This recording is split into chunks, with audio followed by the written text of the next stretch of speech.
This is all my arm car shot. And I pushed the camera and the DP was screaming in the car, put it in his face. Like every time I'd be inching closer, he's like, closer, closer, closer, closer. And one of the times with the lens box, I touched Costner's hat. And did Costner love that? Yeah. He's probably like, you got some balls. So this is actually a cool story. Jordan Overman was in the passenger seat. He was a boom operator. We were like, okay, he's going to unsheath his rifle and you're going to slow down right here, give him space to turn around. And then I'd have to keep pushing and pushing and pushing and put the camera there. And you're pushing with your truck. That's me and my foot on the brake. No way. There's nothing else going on. I was thinking it was like the boom. No, because the boom can't telescope this way. And we're shooting with him like this, right? So you're inching. And so I'm inching forward, inching forward, inching forward. Yeah. We get done with that shot. They're like, we nailed it, rad. Kevin comes up to the window and he tells the DP, he's like, keep speeding. And he's all, okay. And he looks at me and he goes, keep up. On a horse. On a horse. And I'm sitting in the Raptor. And he was like, okay. All right. Takes off full tilt in the horse. Full pedal down sport mode in the Raptor. Burning tires. Burns me off the line on the horse hard. I catch up to him. I'm framing. I'm watching him. Framing. And then he just dips off to the left in a part of the field we'd never been to. And he told me to keep up. And I just literally I kept it all drifting the Raptor off left, just flying off into a place we'd never been. Finally, the horse, he like waves me off. Horse is getting tired. We come over and Kevin comes up and he comes up to my window and he goes, you're a hell of a driver. And I was like, dude, you need like a picture of you and him and it just says, you're a hell of a driver.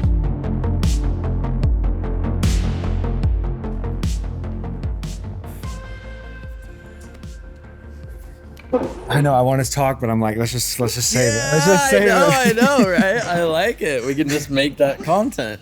Exactly. I want to say, well, how you been? What you been up to? I know. I love it, dude. Are you rolling on everything? Yep. Oh, you are. I'm like, last time I saw you, I think we were at your house. When was that? We were shooting for something. Was it your house? I swear it was. Because all I can think of is the hangar. No, your lady. I was on a different thing. We were shooting something. What was it? Is it the one in Lehigh? Yeah. Okay. You had just bought your lady a Grand Wagoneer. Yeah. That's right. Was it a Lumio shoot? It had to have been a Lumio thing. Yeah. We were like, they were shooting at your house, in front of your house. Yes, and was Roger the... Yeah. Okay, yes, you were on that. I didn't realize... Why don't I remember you being on that shoot? Because I think I only day played on just that day. And you were just like... Because I have a bunch of pictures from that. Were you ever like standing with us, like where the camera was, or were you kind of off?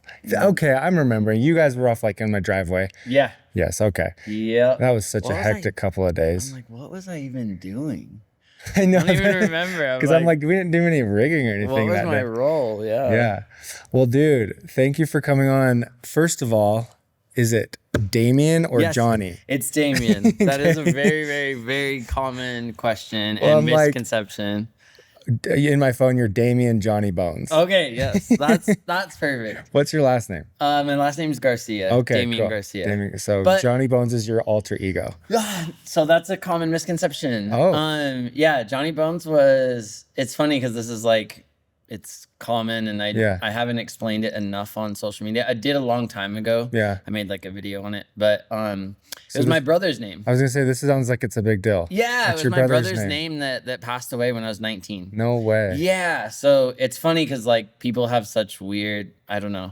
When the Instagram first got big, there was like a lot of like weird, and people were like, is this your alter ego, Johnny? But like people had like a weird aggressive approach to it. Basically what happened was I lost my brother to diabetes when I was 19 years old.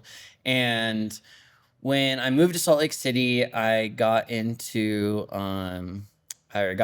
my love for motorcycles. Yeah. And so we were like, dude, we want to start like a motorcycle lifestyle brand. Yeah. And we were thinking of like, what are we going to name it? And it was like 4 or 5 months. We were just like coming up with like all these cool guy names Yeah. and what's it gonna be. And finally we were like, dude, like his legal name was Jonathan Francis Bones. And so on paper, he's my cousin. We were born exactly a month apart to the day. Oh, So I was cool. born April 18th. He's May 18th, 1989. And basically pretty much lived next door to each other growing up. And so it was my brother. Yeah. Like You guys were, sounds like you were 100%. inseparable. So there's so many like firsts I have that I remember of just like always being with him. Inseparable. 100%. Cool. Like we didn't even socialize within the community we were growing in Yeah. because just had each other. It was like, but he passed away. We're like, dude, his name is like so rad. It's Johnny so rad. Bones. Like, and so it kind of birthed into that. And then the motorcycle stuff took off. And then that became like an internationally known name in the motorcycle scene. So cool. So anytime someone says it, it's like more of an honor than it is I was anything gonna say, else. it's like a legacy you're keeping going. And it's growing. That's so dope. Yeah, so it's been a treat. Yeah. Well, Damian Johnny Bones Garcia, thank you Yes. for being on a filmmaker's journey. Yes. It's gonna be fun. I'm excited to catch up with you. Dude, Thank you for being here. I don't know if I even explained the format to you. No.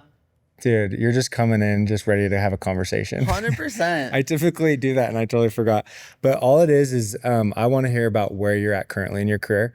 And then we go back to like the very beginning of like, you know, obviously I actually, let's ask this question first. Have you ever been a filmmaker? Like have you run camera? Have you edited? Or have you just mostly been like rigging, set design, like things that's what we've done together. So, but then you're also stunt driving, but you're involved with filmmaking. So I will say that I will take on the title of filmmaker now because I've been running Arm Car for 3 years. Yes. And So that's a different type of filmmaking. It is That's next level. Yes. It is amazing. Like specialty motion camera is like I never understood how much I would love it when I first started. It was kind of like I was just thrown to the wolves. Jumped in with Override, Jordan Overman, obviously, like a phenomenal human that I had known through production for a handful of years. And I realize now in my career, and I will say this openly, that I love stunt driving. It's like driving in general is just my heart and my passion. We'll get into all that. Yeah. But as far as the filmmaker aspect of it, and I've told this to Zach a bunch of times, I enjoy running Arm Car more. Cool. Composition and framing. Because you're working in tandem with a camera operator. And but you're also essentially driving. I become the whole operation of that. So you're actually controlling the camera with the way you move the truck? So I'm putting it there, but the communication all derives around me. So the person is actually, there's an operator, obviously the DP is on the head. And Dude, so cool. There's one of and our a rigs Raptor, that we shred. man. Yeah.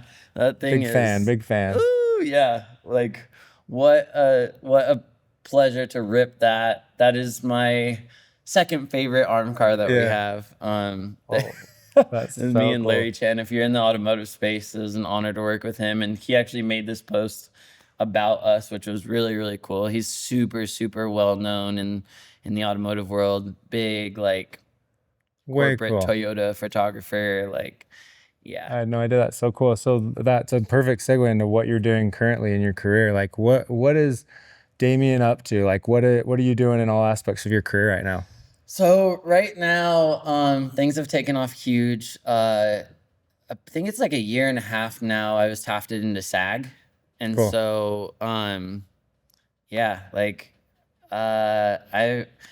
stunt drove for over 10 years for non-union stuff and very small stuff in the beginning, and it graduated. But as far as right now, I am a SAG professional stunt driver, and that's taken me to a lot of crazy places in recent times. So cool.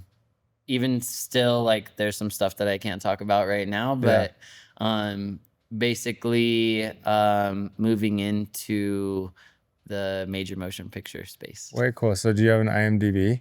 I am just getting into all of that. I was going to say, you're just about to have a freaking IMDb for stunt driving. That's so cool. 100%. So I should, I actually have to, I think you have to fill out stuff for it. Yeah. But I'll have that for a movie that we just did with Steve Carell. No way. Yeah. Oh, you can't tell me what it is. No, I can Maybe. tell you that one. That one's Oh, already been released. well, I The wanna see one I it. can't talk about is in the future of Okay. this What summer. movie is it? It's called Mountainhead, and it actually releases on May 31st. And it Was was it a Steve comic? Carell. Yeah, Steve Carell, Jason Schwartzman, and a character named or a comedian named Rami Youssef. Okay.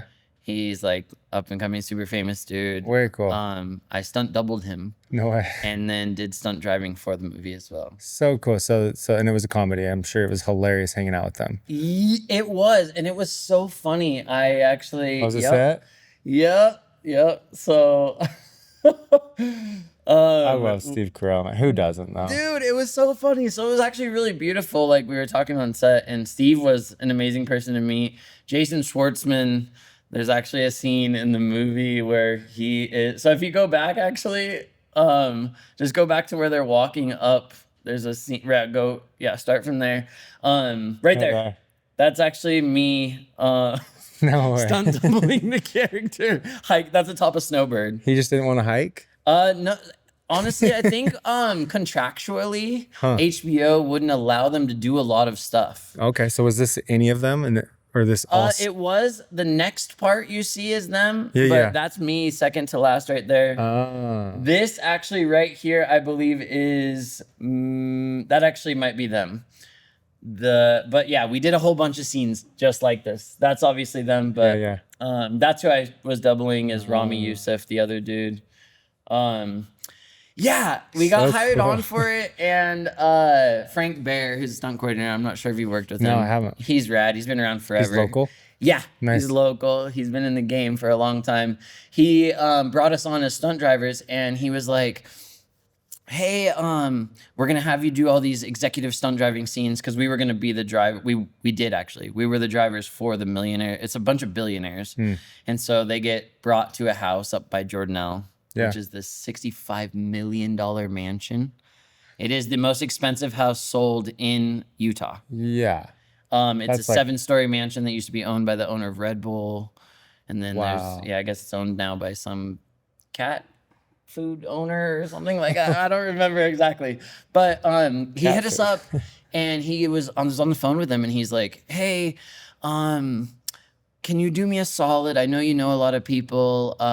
We're looking for somebody to stunt double this dude, and he's like Middle Eastern, I think, and it's like a particular role." And I was like, "Okay, sure."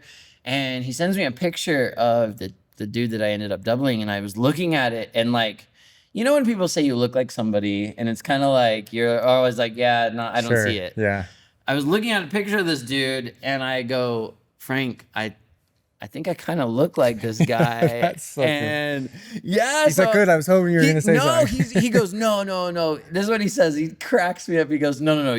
I think you're too tall. And I was like, Frank, when you see us side by side, like they're not gonna care. They can do stuff with the cameras, Yeah. like. And so he's all, send me some pictures and we'll see. So I downloaded like a pick stitch app real quick, and I put like a bunch of side by sides, and I sent him to him, and he was like, wow, I'm buying it. Sent it to Hair and Makeup, and I got a call from Hair and Makeup that night asking if I could come to a fitting the next morning. And Very they hired cool. me. That's so cool. Was it all shot locally? Yes. Very cool. It was all That's shot nice. locally. Yeah. It was Jordanelle, the film studios up in Park City, and then handful of other random locations around. So cool. I had no and Heber idea. Airport. Like the fact that those big features are coming here and they're just like quiet about it. Yeah, it was Heber Airport. That's awesome. I thought of you. Yeah. That's when we had the hangar. Yeah. So fun. That was a good old time. But yeah, dude, what else is going on? Like, I know you drive for Override. Is that like, do they keep you mostly busy, or are you doing just a lot of other things? Honestly, it's really beautiful. It's been an amazing balance of like going back and forth.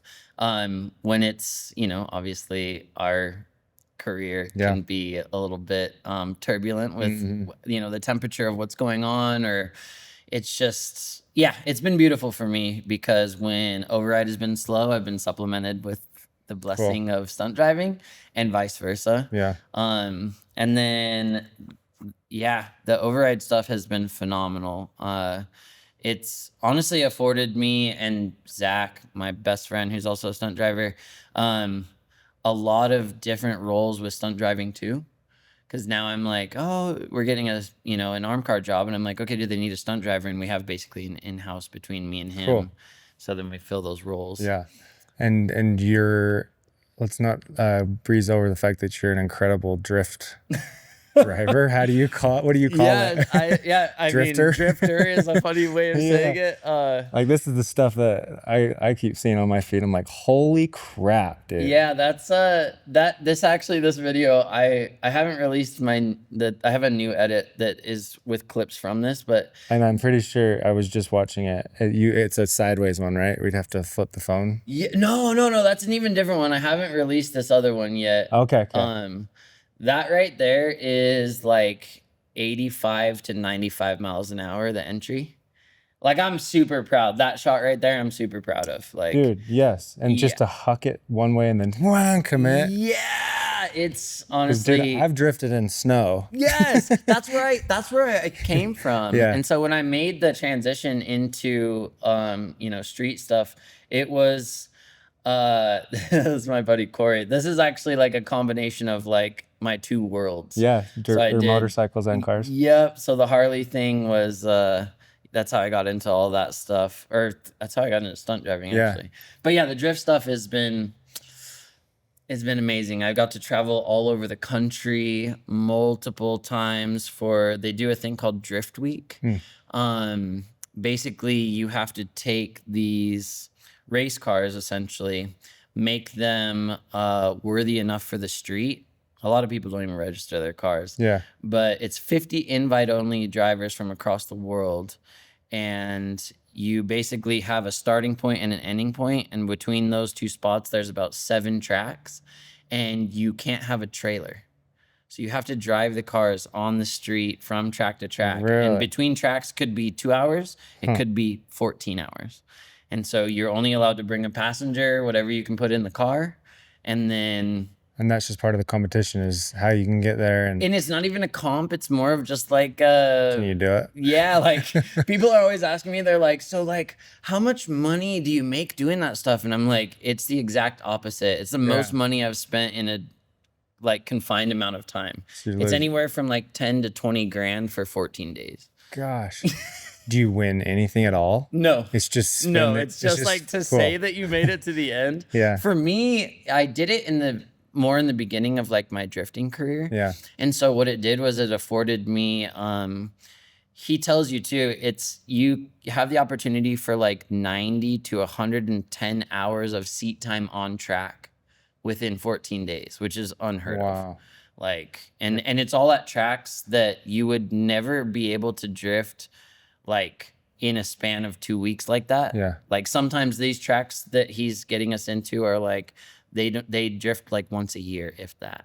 So it's just an opportunity to hit a lot of cool tracks. It is experience based. Yeah. And for me, it was like, I got to drive with some of the top drivers in the world. So cool. Yeah. And then the tires, like you have to bring tires or buy tires at that. So like, that's actually, that's one of the cool things is like, so they actually have a tire package that you pay ahead of time. Okay. And I mean, the tires they're expensive. It's $130 to $170 per tire. Yeah. And then you go, depending on the horsepower of your car, you go through 2 to 5 pairs a day.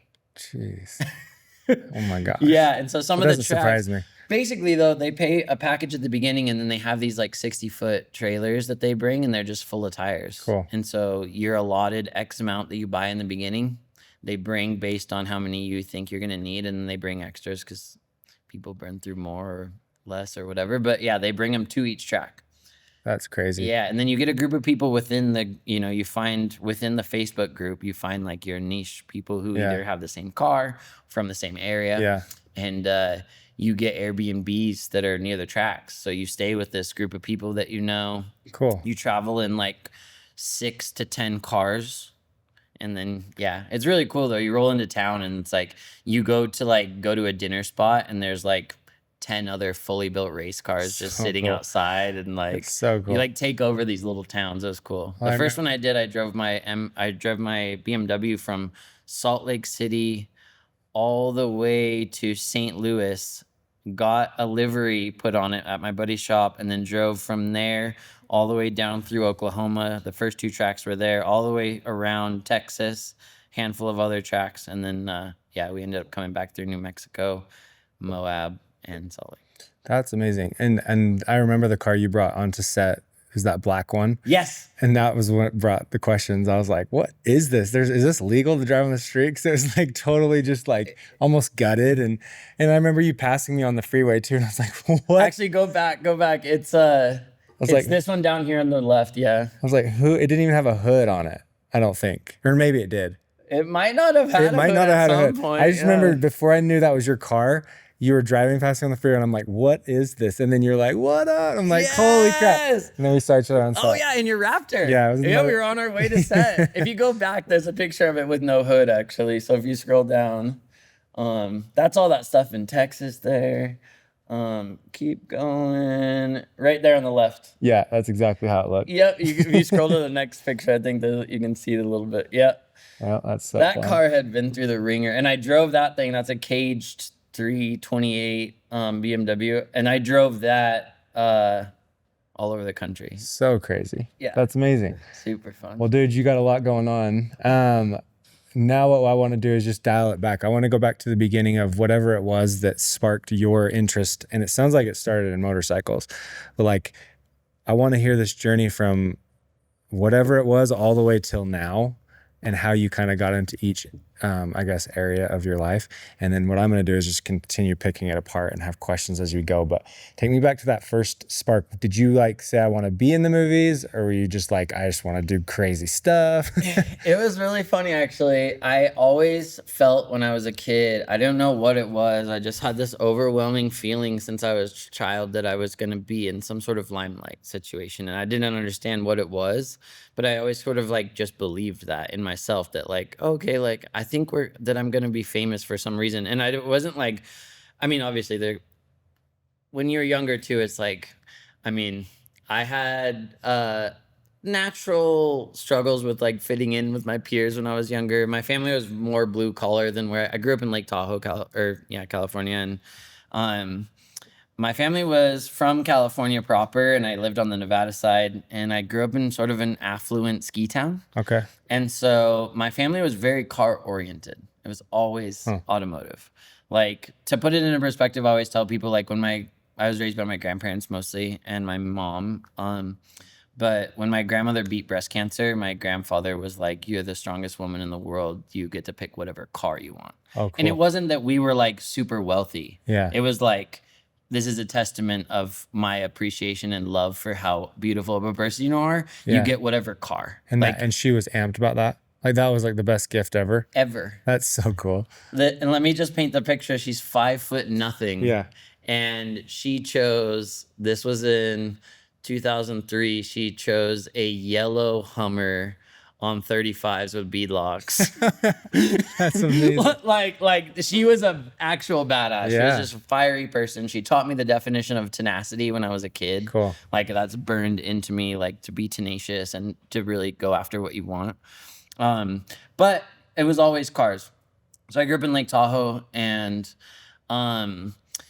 yeah, it was a lot of ski and snowboard stuff, and I struggled to fit in. And but one thing was always certain, was like I used to sneak out of my house when I was a kid and go like drive. Yeah. Like, my family had gotten me, I was very, very fortunate and grateful. They bought me for like $3,000. They bought me an Isuzu Rodeo. And that was my first car. It was a stick shift. They definitely threw me the wolves. Like, we went and got my learner's permit, and they brought the car there and made me drive on the street for the first time, stick shift from there. Oh my gosh. So you were like thrown into it. 100%. But it was funny because I had driven a stick before in the desert. We had like a little truck, and so I was a little bit familiar, but like, I mean, it's hard to remember, but from, you know, my ladies' kids, like, teaching them how to drive stick, you forget how like scary it is to just go on the road. Yeah. Like, other cars moving around and stuff is like scary. A nightmare at first. You're like, I can't believe people just mindlessly rip through this all the time. Yeah. But yeah, so I had a stick shift. it was funny that you were saying about the snow drifting, because that actually played a huge role in my driving career now. Cool. Was like sneaking out of the house. It wasn't cool to my friends either that I did that. Like driving wasn't something that was like I was so excited to like share it with my homies. It was like they were all kind of like skiers and golfers and like, but yeah, I would sneak out of So the you'd house. sneak out just to drive, not to like go party or hang out with chicks. No, we did. There was people in the car. Yeah. No, that happened too when the family was out of town. This was while people were asleep upstairs. I do the same thing, and I would actually manually lift the garage, push my mom's car out of the driveway, and push it down the street, turn it on, and then go. Same exact thing. You got to be quiet. I lived on the top of a mountain, and yeah, it was the same thing. I literally would just like put the car in neutral, and you would have to, my driveway came down and the street was like kind of perpendicular. So I had to get momentum and speed coming up so that it would roll out this way so that I could then coast down, and I would coast down like 2 streets and then start it and take off. Dude, we were living that same life. Yep. And then, yeah, at night I would go, there was a street by my house that was like a big S curve in a residential. Yeah. And I'll never forget. I know exactly where it is. I would just go in the snow and I would just drift it. Like, that's so cool. For real. Like I would try to link it, and the amount of times that I got stuck by myself and was like, shit, I'm not going to be able to like get the car back to the house. I'm going to be in, big trouble. Yeah. But yeah, so started in Lake Tahoe. I'll fast forward I was in the ski and snowboard scene. I also want to touch base, like struggling to fit in, I kind of stepped away from my love from cars and went in on skiing and snowboarding because that's what my peers did. That was cool. Exactly. Yeah. And I wanted to be accepted by them. And I was by some, and I look back on it now and it's like kids are just kids. They can be so evil and shitty. Yeah. They just have no idea especially what they're now doing. At our age watching it, it sucks. Yeah. It's like, why are you guys so mean? Seriously. It's like, and that's what the trauma therapy that I ended up doing that afforded me to like actually step into my role now as like a professional stunt driver, is that like you go back and you reinterpret those shitty situations where you were picked on. Yeah. And you really understand that like those kids are just projecting things from their parents that they don't understand. Totally. And that you don't need to take that on in self-worth. Yeah. Because you become self-worthless at that age. And for me, it was like I struggled really, really hard to find community and balance in that. I always felt like I wasn't as good as the people around me. And so skiing and snowboarding took over my life for a lot of years. I chased that, and it was really fun. It taught me, similar to skateboarding, it taught me, like progression and the ability to stick with things, perseverance in like not landing tricks. I was a total park rat. Yeah. And then fast forward through all that timeline, I lived in Bend, Oregon after I left Tahoe when I was like 18, I think I left, and then moved out there, and then ended up in Salt Lake City. And it was when I moved to Salt Lake, I was in between, and this all kind of evolves into the filmmaking stuff as well. It was when I moved to Salt Lake City, I'd come out here. My buddy worked for an outerwear company called Saga Outerwear, and he was like, come out and check out Salt Lake City. He was my best friend that I grew up with, and he's like, dude, this place is so rad. And of course, I have no idea what it is. Yeah. Like, and then you just hear whispers of like, Mormon this and Mormon that. Is just like, I have no idea what I'm going over for. And so I go out there and I went downtown, and it was like I ended up finding a ton of people that were in the same kind of lane. Yeah. Skiing and snowboarding. It's basically just like a big mountain town. Yeah. And so I end up moving here that winter. And because I knew I was moving, I didn't buy a ski pass at Bachelor, where I was in Oregon. And I didn't buy a ski pass here because I was like, I sold my Subaru to like get some money to move out here. Yeah. So I move out here. I don't have a car. I have a fixed gear bicycle. So you were coming out to pursue what? Like, how did your buddy get you here? I was literally coming out here to just ski. Just okay. And so this is the best part though, is I come out here, I naturally, this is like the very sped forward version, but I naturally meet a girl.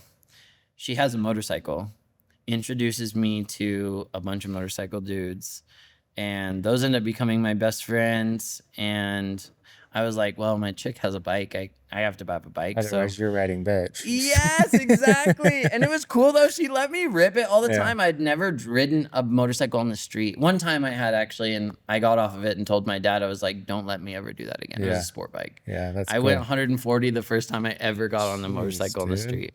How did you get that fast? That's insane. Like, I can't even imagine going that fast because I'm sitting here trying to think because I've ridden like bullet bikes and maybe gone 100, and it's like fast. insane. It's especially fast on a bike. Yeah. No, I went all the way through the gears up to 140. It was the first time I'd ever seen the tachometer chase the miles per hour like at the same pace. It was Yeah.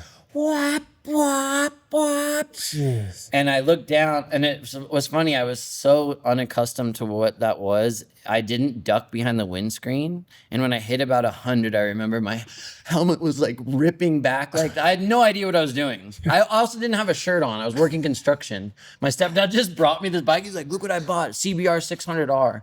And I was like, 140. yeah, he asked me too. He's like, have you ridden a bike before? I was like, we've had dirt bikes like Yeah. our whole childhood. I was like, wild. I've ridden dirt bikes. Yeah. I almost dump it. Anyways, I came back and I literally told him, I was like, please don't let me ride that again. I'll kill myself. Yeah, you're extreme. Yeah.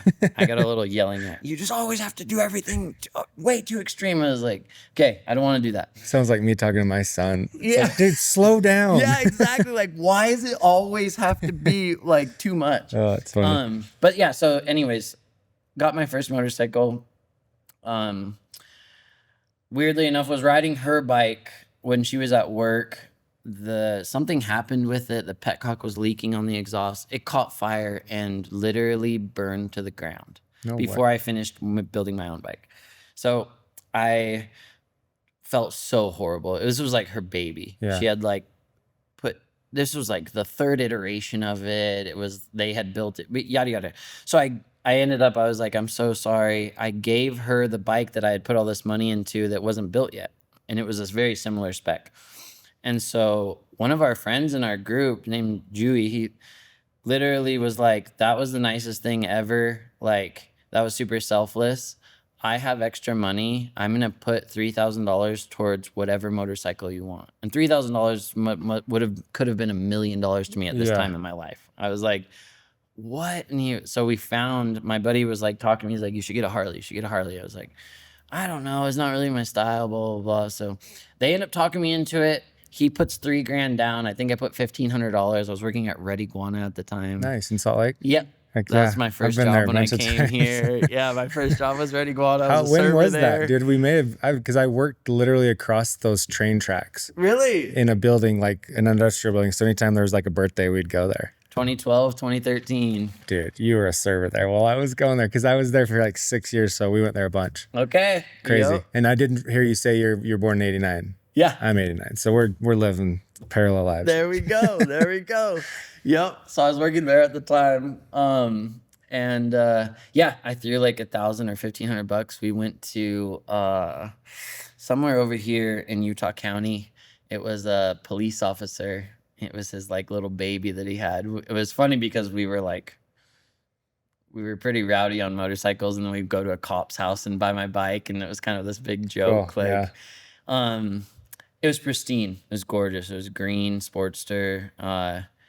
And then fast forward a bit, I had to make it my own. So it started kind of turning into what we call like a street tracker.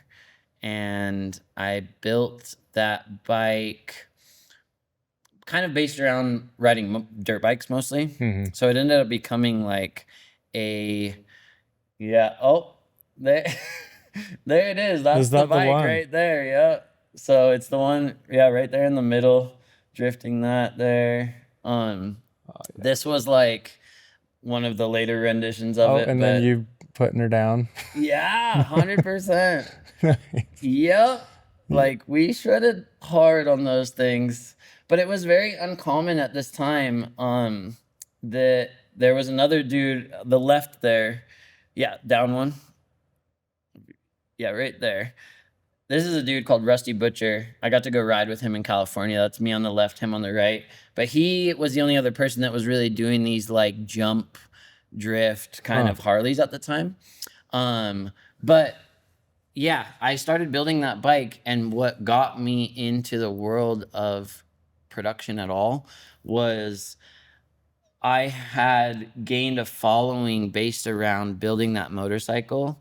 And then the Johnny Bones stuff. And commercials would come to town looking for motorcycle riders.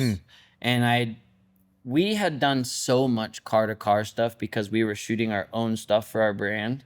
Like all of this stuff was like us just going out and shooting to have fun.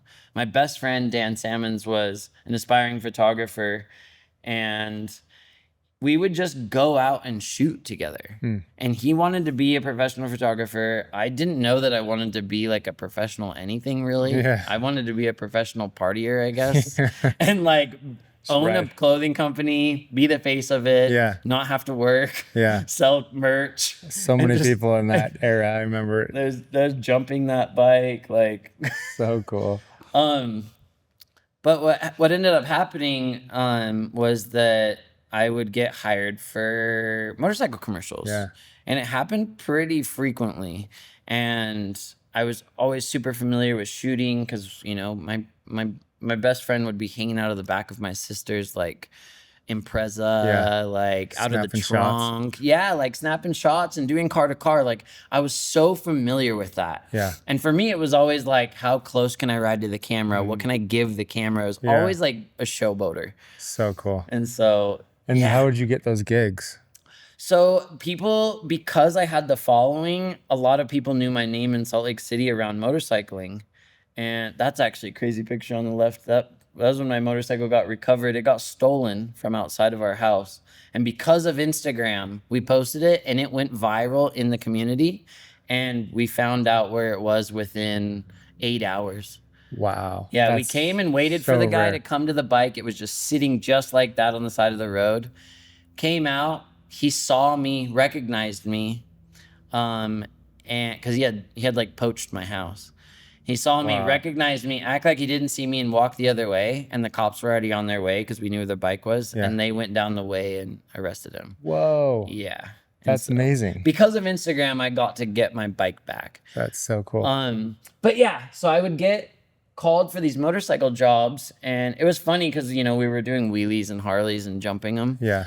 And I would always think it was so funny because you were never hired for that. You were hired to like drive on these pretty roads. And the idea was always funny to me. It was like, but you guys want me because I do all this cool stuff. Yeah. But like, you're never doing cool stuff for like a commercial. The commercials, gig. Like running footage are always like very, very legal. Yeah. Don't get those tires off the ground. Yeah, we started with like standing on the bikes and doing this surfing thing. Well, that's what I was I mean, you're probably gonna get there, but that video you did with Scott Wynn. Oh yeah. Like, was that one of your... I have a really funny, that left a weird taste in my mouth. Just with what, YouTubers? Yeah. They had to sign a release that was like no liability, no payment. You didn't get paid. That sounds about right. No payment. And my buddy crashed his bike and went to the hospital. Really? Was it from the filmmakers like pushing him too far? Or did he just crash? I hate to blow up anybody's spot, but we showed up to the spot they were shooting, and it was down here somewhere. I can't remember where, but it was a road that went out towards the lake. And we came and we were like, oh, rad, this is going to be so tight. And I remember we were like, okay, this is going to be rad. I had just bought my best friend at the time, Rev, still a really amazing friend of mine. I had just bought him a helmet because I cared that much about his safety. And like in Utah, there's no helmet law. It's ridiculous. Yeah. You see people riding flip-flops and shorts all the time. It's like, oh, I can't, like, I know what I'm doing and I wouldn't go without a helmet. Yeah. Like, I don't care who you are. Yeah. It doesn't matter. It doesn't take anything to like crack your skull. So I had bought him a helmet. Literally was like, if I buy you one, will you wear it? He's like, maybe if it's cool. So I bought him a 3/4 with a bubble shield. And even then it was like, didn't cover his whole face. We show up to this spot.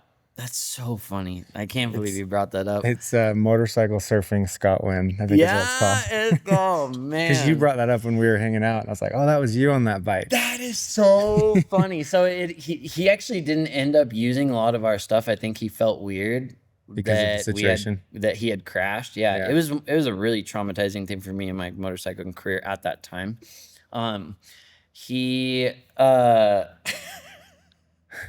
Are you okay talking about this? Yeah, yeah. So if you go to the beginning, so they ended up using this dude a lot. This wasn't your buddy? No, who in our world was like, yeah, you'll see in the beginning of this, there's me looking all cool on some bikes, with some chicks on. That's, yeah. Let's see, where am I Hey, at? how far into your career are you? Like as far as That's getting my buddy who crashed. Okay. That's my bike right there. Keep going. You'll see they like put some girls on the back. That was the kid who we weren't friends with him. This is the stuff I remember, Provo Canyon. Yeah, and it was really cool. Like, it was pretty. They used a bunch of different stuff that wasn't what we had shot. It was just in the beginning. There was a couple of shots.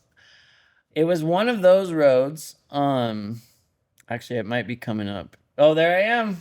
Whoa, short hair and a beard. Yeah, that is 100% me with a beard. Yeah, same tattoo right here.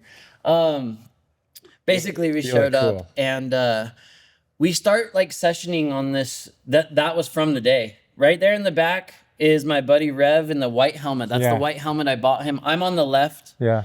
Look how narrow those handlebars were on my bike. Oh my gosh. So this was the road. We went out and we were sessioning it a couple times to get a feel for it. They had like it must have been like a speed rail hard mount with like a kind of like a black armish type of deal. And I remember being like, dang, they had like a crazy setup on the back of this car. Oh no.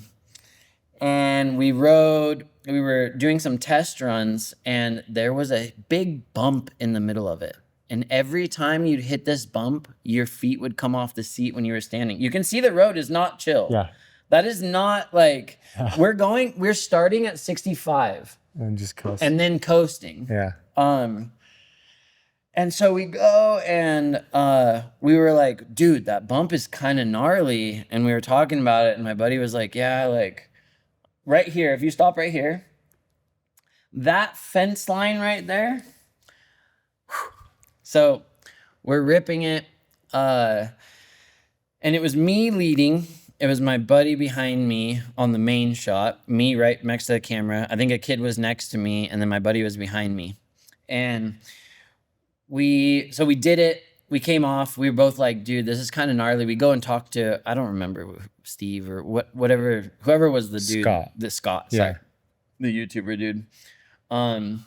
We went and talked to them. We were like, hey, like, this road's pretty gnarly. Like, it has a big bump in it and it's kind of sketchy. And he goes, oh, yeah. He's all, yeah, we were here like a week ago and we were doing this with somebody and they actually wrecked on the bump. Doing the same thing. And we were like, we had signed this thing that said no liability. And like, we were like, what? Sketchy. Like, this is the same road that some kid just wrecked on last week. And we were like, and we were kind of like, dude, what? Why are we here? Why are they, what? Yeah. But we felt pressured because we didn't know. And this was some like, oh, it's the Fruit Ninja video guy or some BS like that. And we were just like, we were talking about walking because we felt like we were like bait and switched in a weird way. Totally. And you would have known that if you didn't bring that up to him. 100%. I'm surprised they didn't tell you that. So, and like, whatever, no harm, I don't know. Yeah. It felt weird to us. The whole thing felt weird to us. Yeah. We were not like Utah County. I think these guys were raised LDS, which it was just a culture thing. Like we were drinking and like not being good it's kids. Like two different crowds. In our world. And then we came into this thing and we were kind of like, dude, who are these guys? Like they're like just a culture difference. Yeah. And we're like, okay, whatever. Like it's a bump. Let's just be mindful of it. And we go and we're shooting it and we hit the bump and there was a camera car in front of me. We hit the bump and I felt the bump and I was like, okay, awesome. And then I just see out of the corner of my right eye, my best friend's motorcycle without him on it fly past me off the road, past me, catch air and into the barbed wire. Where's he? Into the barbed wire. Oh my gosh. Dude, it makes me emotional thinking about it. I actually haven't like thought about this in a long time. His motorcycle, I watch it just rip into barbed wire and I literally just start screaming in my helmet. We're going 55 miles an hour. Yeah. I literally jump down, grab all my brakes. I'm screaming. I come to a stop. I turn around and I just see him just ragdolled laying in the middle of the road, like contorted. And I raced my bike over to him. I stopped. I got over, and his head was like faced one way. I thought he broke his neck. His head was faced one way. His body was all twirled up the opposite direction, and he's unconscious. No. And I'm just like, dude, like what just happened? Like we get him to lay on his back. There happened to be somebody, friend of a friend, or no, someone driving on that road randomly was a medic, was Wow. like a like a nurse or something, an EMT or something like that. And they came over, we're supporting his neck, like minutes of unconsciousness, and finally he kind of starts coming to. He's like road rashed on his whole body, like just shredded. And we, get him into a car. Luckily he was okay. I think he ended up, there was a lot. He like broke his collarbone, broke some ribs, broke something in his shoulder, road rash his whole body. He told me that he was like, dude, the road rash was hands down the gnarliest part about all of that. I believe it. Because for weeks afterwards, he like would just be sleeping and the road rash would adhere to whatever he was sleeping on. So he had to have it covered, or you have to rip it off and re-gauze it all the time. Anyways, his bike, actually, it was really crazy. That bike lived on for a long time because where it landed in the barbed wire like caught it. Oh my God. And the bike was like upright. We actually got it out of the barbed wire and the bike started and ran, and we were able to get it into the back of somebody's truck on its own accord. But that was my I can't believe you brought that up. That's so I didn't funny. realize the can of worms I was opening up. Yeah, no, it was wild. And that was like the first time that we did something that we were like, why are we not getting paid for this? Yeah. Like, well, especially that this happened after you had just been told that someone crashed on the street. it was, And then you probably walked out of there and they're like, well, you signed I was furious, bro. We I was we aren't furious. reliable. I will say I don't have any bad feelings about it now because like whatever's whatever, like things happen. But I'll tell, man, I did not think highly of that situation or like YouTubers in general. I was like, that was slimy and like not the best thing. And this was such a Wild West time of YouTube. I had Devin on here a while ago and it was the same kind of thing. They're just getting away with a lot of crazy things and there wasn't any rules yet, and him and Scott both established a lot of rules around this Devin stuff. Super Tramp. Yeah, cannot forget that. Yeah. Did you work with him? That he was part of that. Was he on this shoot? I didn't know that. Yeah. Oh man, that's crazy. Yeah. Devin Super Tramp, because that's the only way I would know or knew that name. Yeah. Yeah. Anyways, that was a really weird intro way of me getting into some of that world. But I had done like some high-end Harley commercial stuff at that point. And got it. So the other one too was I'm not sure if have you heard of Aaron Brimhall? Mm-hmm. So that was a huge part of my upbringing in my career as well, was that before Aaron had like a big following at all, like he showed interest in us in the Salt City Builds guys. That's who one of the guys the guy that crashed, his name is Rev Clark, Jason Clark. He had came to the shop, and it was when I was running with those dudes, and he had like this affinity with shooting the bikes and doing all this stuff. So he did all kinds of stuff. But me and Aaron would just go out west all the time. Like, hey, I got this idea. Let's go shoot this.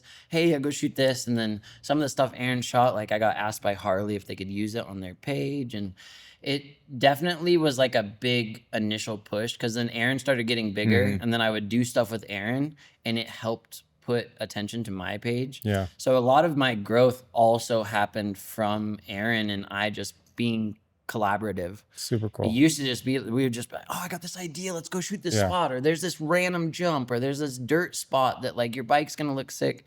The funny thing about Aaron is he was always as good as the subjects, or better looking in a lot of ways too. Like he is just an insanely talented dude. So like when you say as good, like on the motorcycles? Yeah. Oh, I didn't know that. On the snowboards, on the motorcycles, Aaron can Way do. cool. Aaron is like one of those naturally gifted humans that's just like you. You would we would be like messing around like shooting stuff, and he would be doing the pretty much the same stuff we were doing. Like he wasn't doing at that time like as high of wheelies or whatever, but he was just as good. And you would be like, I would be like questioning myself, be like, dude, why is he shooting me? Like Yeah. he should be shooting him. Like he's just this pretty dude. That's Like cool. yeah. So, but a big part of that Instagram stuff that afforded me a lot of attention was obviously my best friend who, um, we shot so much cool stuff, and Aaron was a big part of that too. Way cool. Yeah, of getting like the attention. And then the Instagram, as it got bigger, then bigger commercial stuff would hit me up. And And it was yeah. always just riding scenic and never like Yeah, sometimes they would do some Daredevil. cool stuff. Like, I mean, we got hit up. One of the big ones in my career was Visit Utah, and it was a campaign we did called the Road to Mighty. It was, they did a Mighty 5 campaign for the national parks, and then Yeah. we were kind of this follow-up one that was the Road to Mighty. And so it was these in between. Dude, it's so crazy to look at all that stuff. It was these in between national parks, smaller stuff like Monument Valley, Yeah. and like I forget what the other ones were. Canyon or not Arches, what, Red Rock National Park or something. I don't Yeah. remember. But we did that, and that was like one of the bigger productions I'd been on, and it was with Camp 4. So it was when Camp 4 was like, I mean, it was a long time ago. It was probably like 10 years ago. And are you familiar with the person named Renan Oster? Mm-mm. So he's like a really, really well-known like climbing outdoors photographer, filmmaker. And he was on that with Camp 4 back then, and it was really cool. I got to work with him. It was me and my ex, who also rode motorcycles. And it was the first time that the production was like showcased in Utah for me. We were at the airport, like I think there's still a photo of us at the airport. Really? So when you walk in the airport, past security, and there's just those big LED Yeah. screens, like right there in the main foyer. Yeah. We were on that for like 8 years. I was gonna say you're probably still on it. It was me and my ex running through Goblin Valley in full leathers. No way. Yeah, and my buddies, every time they would go to the airport, they'd send me a picture of it and be like, because there's no context. It doesn't Yeah. show that we were like a motorcycle Yeah. couple, but we on that shoot we were like the quintessential, like there was like 3 brothers that were traveling to those things, because it was like 3 different little like scenarios. Yeah. And then we were the motorcycle one. But they would always laugh. They're like, Utah's premier hiking attire is like leather jacket and huge boots. Like there's just no context. It's just like full leathers in Goblin Yeah. Valley. Was this in the old airport? It was in the old airport for sure. Because now I'm thinking about that big LED that's in the new one, and you're probably on that. Yeah, so like when you first come in past security, there's like Starbucks and all Yeah, that yeah. stuff. In that zone, there's 2 huge Yeah. LED walls, and they've been there for a long time. Yeah. But yeah, it was on those. Have you shot? Was any of that with Bryce? Oh my gosh, what's his last name? From Lumio. From Lumio. Bryce. No, I didn't shoot any of that with 'Cause he them, shot but a- they shot one. Shot a ton with of Shandy that footage. and local studio, I think. Yeah, because I was at the airport with him. He's like, "Oh, that's my shot. That's my shot." And I'm like, that's so cool. I think it was with Sean Slobodan and Yeah. those guys too. Yeah. Super cool. Yeah, no. They did an update because I remember thinking too, I was like, dang, I know so many people in production now. We should hit them up because all that stuff is so outdated. Yeah. And then I think they were the ones Yeah, that because shot he did the a next ton one. of stuff for the state. Just shot for Utah. So then, once you got to like, you're being hired for motorcycles. At that point, were you like, "There's a career here," or were you still just like hobbying? Nah, I was super lost. Yeah. I was like working at restaurants, doing service stuff. I mean, I've done so many jobs Yeah. before I came into this. I was directing an event space downtown called Ember that my friend owned. I did aluminum polishing on semi trucks. I did I was the statewide liquor rep for Jameson and Absolute. in Wow. Kahlua. Very diverse. I had no idea what I wanted to do or Yeah. where I was going. It was like I was super lost. I partied a lot. I definitely like reflecting on all that now was like self-medicating through like drinking and like very much like shielding all of this childhood trauma that I experienced with like running away from the problems and like disassociating. Yeah. I got into, so basically it became like this ultimatum of like I have to change my life. Like my partner at the time was like, there's something has to change. I started reflecting on that. Her friend was a therapist and like turned me onto this therapy called EMDR. Um, Basically, they recreate your REM pattern that your eyes do, and they can access traumas that are stored in your body.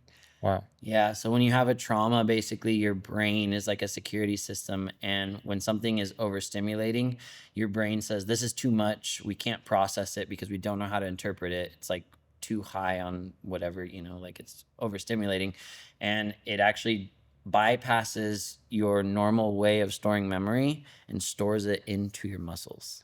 Really? Yeah, so this science has been around for over 30 years.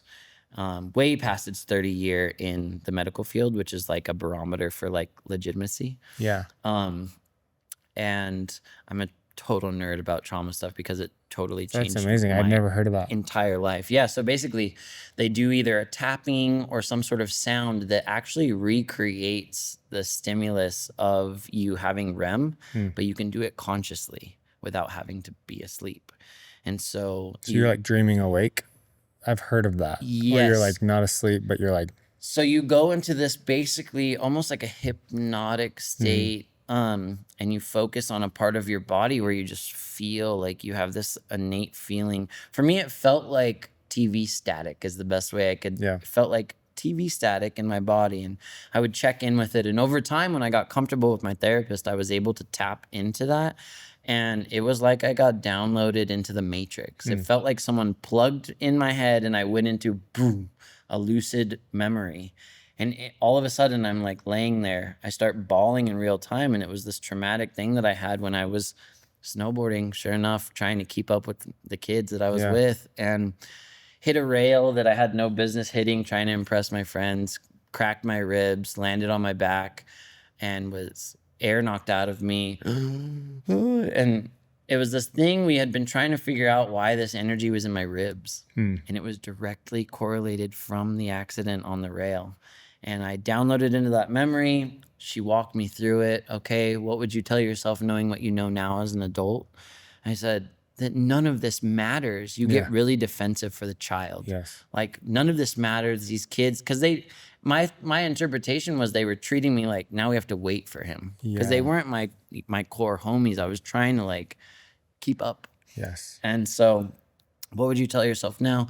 None of this matters. None of these kids dictate what you do. You're a successful motorcycle rider. You get paid to do all this cool stuff, like blah, blah, blah. And then the most important thing was, now I want you to go give yourself a hug and tell yourself you love yourself. Bro, this is crazy. And it was like a butterfly effect. Yeah. Like after I did that and I could feel a change, it was like the whole history of who I was had shifted. Yeah. Because now I don't have this negative belief about my self-worth.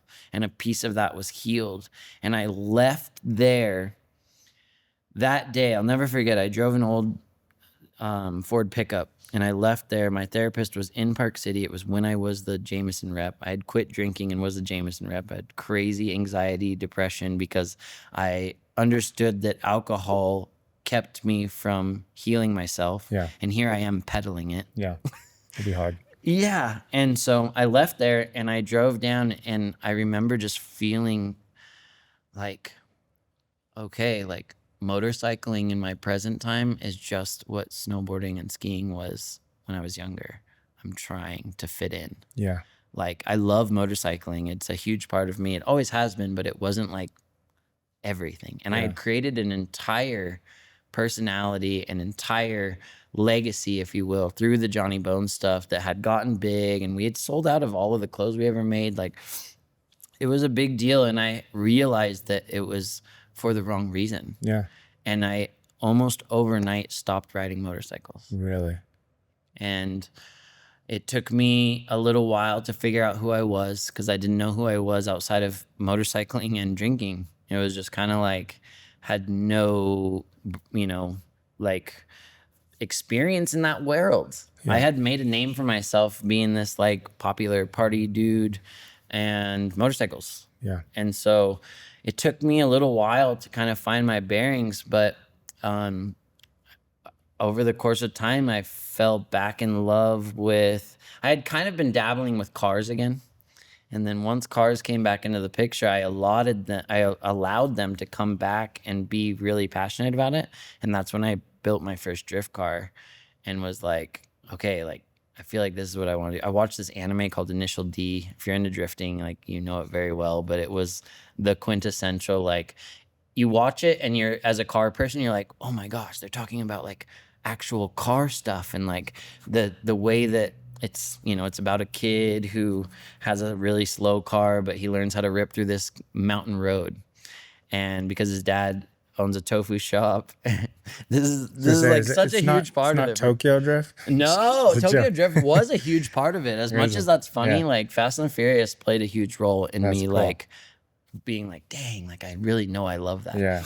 But this tofu shop, the kid, his dad is an ex-racer. You don't know that. Kid doesn't know that. Like a phenomenal racer. Teaches the kid to deliver the tofu fast. He would have to deliver it at 4 a.m. to the next prefecture before everybody woke up. So he learned to drive on this canyon road since he was 12. And so now he's like coming of age. He can drive this road so fast because his dad put a cup of water, don't spill the cup of water, but you have to go fast. You can be done with doing the tofu thing when you're done. So he would just have to get fast. I recognized a piece of me in that because I grew up on a canyon road, and I would go out at night, aside from the drifting the snow thing, and go and time myself racing the canyons at night, like full shredding, like wild. Like I was super fast at it. Like I felt comfortable at it, yada, yada, yada. So I got into cars and I realized, okay, man, this makes my heart like sing, the car stuff. And it was as simple as like getting back into a manual car. And then it was my first rear wheel drive car. I finished the show, and right after the show finished, a car very similar to the one he drives came for sale in Salt Lake. It's a sign. Didn't really have a lot of money at the time. I hit the kid up. I was like, hey, I really want to build this thing. I want to do a YouTube around it, blah, blah, blah, blah. Is there any way you can hold this for me? It was $1,200 and I could not afford it. I was like, hey, wait, hang on to it. I can make payments, blah, blah, blah, blah. I end up getting the car started. It afforded me to meet a person, a really good friend of mine, Walter, start to build this car. He needed the transmission from another car that I had, yada, yada, yada. I ended up building my first drift car. And then from there, I really understood like this makes me really happy. So I kept pursuing it in that way. And I was still working weird jobs at that time, but more stunt driving was coming into the picture. And so I was like, dang it. Like I still kind of never really, I was like, maybe I can go in that direction. And in this interim part, I get introduced to production. I came on as a PA with some random stuff. I was PAing, and I remember this is when I met Sandy B. Yeah. I came on to a shoot that was for a company called, I forget, dang it. They make like cleaning products.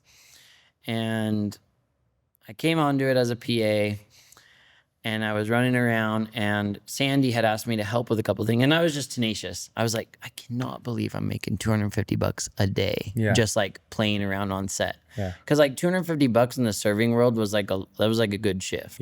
$250 to like $400 was like, oh my gosh, I can't believe I made this.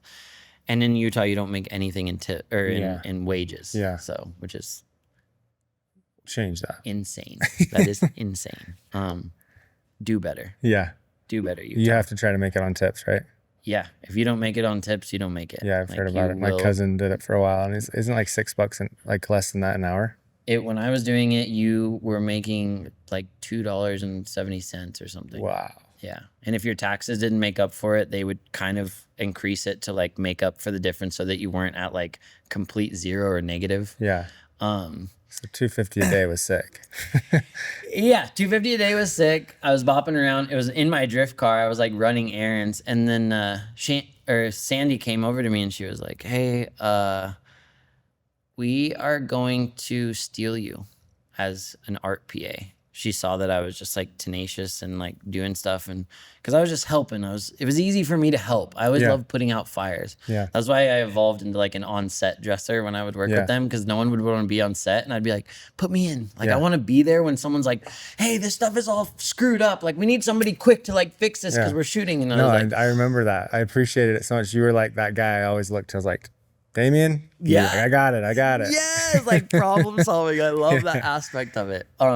So I'll never forget this though. I was just talking to her about this randomly because she was like, we were joking about this. A person that we worked with was like, "Where's Damian? You need to get him back." And she was like, "No, he's living his dreams. He's doing better than all of us. Like, let him go. He does not need to come back to the art department." Yeah. But she pulled me aside, and it was after I ran some errands for her, and she came and she was like, "Hey, I just sent you a crew deal memo." And I was like, "What the heck is that?" Like, no clue. And she's like, "Check your email." I checked my email, and it was asking me to sign for $400 a day. And I can feel it right now. I was like, what? Like, I almost cried. I was like, "Thank you so much." Yeah. And so she brought me on at 400, and then my rate was like always $400 or $500, like helping her do a lot of stuff. Yeah. And we did all purple mattress stuff, So and there was a cool. whole era of so much of that stuff. All the commercials, like, and I'm sure a lot of Harm Brothers and Yep. A ton Chamber. of that. It was Lumio was the big one too. And that's how I met Bryce and all those cats. And it was a really cool time because I was afforded the chance to like make a ton of money, and it was just like helping out. Yeah. Like it felt like, oh, okay, like I can do all this stuff. And it was like interior designy stuff. She'd be asking me stuff. I'm like, "Sandy, I don't know how this should look. Like I need help with this. Like I kind of like maybe it should look like that." We were just like styling bedrooms and stuff for Purple. And then I kind of realized it was more like off the hip. Like, how's it look? And then we were like, we're making a little kid's bedrooms. It was like getting to the mind of a little kid. What? They're just toys here and blah, blah, blah, blah. It was really fun. Yeah. But I was always supplementing like random stunt driving gigs too. She'd be like, "Oh yeah, no worries. We'll get your spot covered. Like go do that thing." Yeah. And over time, that thing started getting a little bit more prominent. And sometime within that time frame, I had been talking with Jordan Overman, and I was like, "Dang, that would be so cool to drive for them." And because I was already doing stunt driving stuff, and I had talked to him, and he was kind of like, "Ah." And at this time, I had a huge beard. I just like looked so far from like someone that should be hired and in control of like a $700,000 truck with a camera hanging off of it. And I'd be like, "Dude, like blah blah blah." And so they had another driver at the time, and he was trying to do it full time, but it's very it can be hit or miss. And he had kids and family. And so, Jordan was where was his company at this point? And were you just helping on set design, and then you were like, "Hey, I can also drive"? So I had met him kind of through set designy stuff. They used to be based out of Enigma. Mm-hmm. We did a bunch of stuff when, I don't know if you remember, they built like a full house inside of Enigma for a shoot that we did, but we were on that. And yeah, they built like a house with the face off of one side of it, basically. And then they shot like vignettes in each room and then would pan out. I want to say it was Purple. Was it Purple? No. Dang it, I can't remember what it was. It was with Lindy. Lindy Bone. She'd worked set design too with us on some stuff. Yeah, I've met her. Anyways, I had brushed in with them, and I saw that they were doing like arm car-y stuff and camera stuff, and I was like, "Dang, those guys are so rad," and they always had good energy. And so I got hired for what is that company? Oh, they do so much marketing stuff in Utah. They're known for not paying people. I almost dropped a few names. Is it an agency? Yeah. They do a ton of like gimmicky stuff. Chamber? Chamber. That was the first one that came to my head, but I was like, I want to make sure. Sorry, Chamber. Well, Sorry. Travis doesn't own it anymore, so he doesn't care. No. Okay. Yeah. So, and I didn't work, it was tough. Yeah. I was like, yeah. Anyways, we were doing a chamber thing and I got hired on as a stunt driver, and it was for this thing called Lynx Legal. That Lynx Legal job is actually, it was a pretty sick spot. We got to shred a Bronco and a TRX out in the West Desert. Anyways, I showed up there and they had arm car, and I met PJ for the first time, who's now one of my closest friends, who's my boom operator in the arm, and worked with a kid named Asher. Like, it was really cool, and I met those dudes and was like, dang, these guys are sick. And I remember sitting in the arm car. Maybe I'd already talked to Jordan about maybe that I was going to do that, and so I remember sitting in the arm car being like, oh dude, this could be me. And so fast forward, Jordan hits me up. The other dude wasn't going to do it anymore. He was going to pursue something else that was a little more stable for family life. Yeah. And me and Jordan's interview was on the phone, and we talked for probably like an hour and a half because me and him can just yap at each other. We were both just yappers.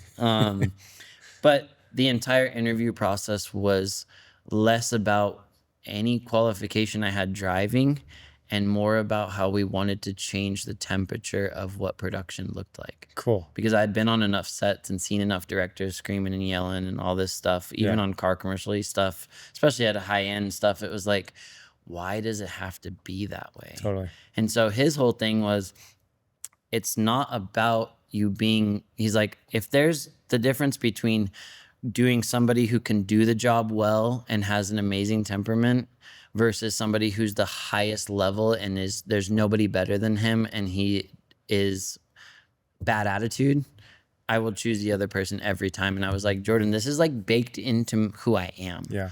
Like, I've felt this way. I always stick up for people that are underdogs because I was an underdog growing up. And like, the Instagram stuff, it sounds really funny, but it afforded me to have a platform and some sort of status where I don't know if I would have. Like, the motorcycle was a huge tool of that. Harleys are inherently badass, and it just There's kind a of community for sure. It built this whole like platform for me. And so I have always been the person to stick up for people who don't have a voice because I know what it's like to be there.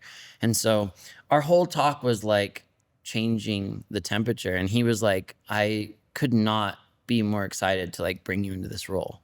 And I remember just being like, dude, I just got brought on as the lead arm car driver of, I didn't know of anything at the time. It was like, I was like, Override is like the highest level. Are they like, I feel like that's the only company I know that specializes in drones, arm cars, all that stuff. Yeah. And it's funny because like you get into the arm car world and like, it's been around for so long. Yeah. Like, it's been around for longer than, like Jordan and them got into RC helicopters and all that stuff. I think Override's been doing arm now for 8 years. And there's arm car companies that go pretty far back out of LA. Yeah. And I've had the chance to work with some of them, stunt driving. Like with Zach, we got hired on for a Toyota job, and I worked with one of the dudes who's been in it forever, and it was just rad. I got to like see how they did it and how much it, like, we are one of the top for sure. Yeah, because I remember when I first saw Override, it was drones. I just remember them, they were like, and this was like 10, 15 years ago,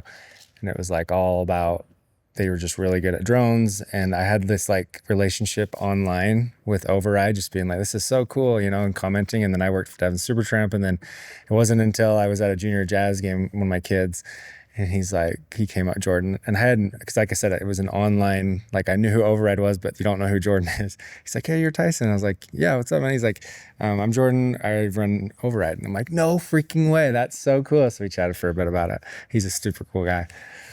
Like I was telling you before, like Man, like ever since I've met him, I worked for a lot of crummy people, for lack of a better way to put it. Yeah. A lot of like power tripping people, a lot of people with crazy insecurities and so much unhealed stuff, Yeah. and like treating people poorly, watched people get treated poorly around me. I was a car salesman at Stockton 12 Honda. I will gladly put that on blast. It was a nightmare. It was one of the worst like atmospheres I've ever been a part of. Really? It was very much this high school bully like BS there that I got to witness other people getting bullied, and Yeah. it was like, what is going on? Sounds like Lumia. Yeah. It was like We'll put that on blast. Yeah, I love it. It's like It was such a joke. yeah, like if you sold cars, you were like immune. It was immunity, and like you could treat anybody however you wanted. Yeah. It was kind of just this garbagey, and then it was like so much toxic. Like I know that word is such a thrown around buzzword, but it was just like this toxic environment where old world BS, misogyny, Yeah. patriarchal type of just not what we need to progress the world. Yeah. Just really grimy and gross. Yeah. It's like a boys club type of stuff. Yeah. Bless our and it's a president's heart, cult- but that kind of like yeah, it's a culture locker thing. room talk Yeah. type of just like, Yeah. what are you guys doing? I Like, worked construction. It was very similar. exactly. Framing. It was construction with a suit. Yeah. It was just like interesting. blue collar-y, but in, bless blue collar, I love. Yeah. But there was no one's held to any standard of political correctness or anything. It was just like a free for all of pretty gross behavior. Yeah. Anyways, so working with Jordan, I've I've told him, I've told so many people, it's like I've always been waiting for the other shoe to drop. I'm like, when is he gonna snap?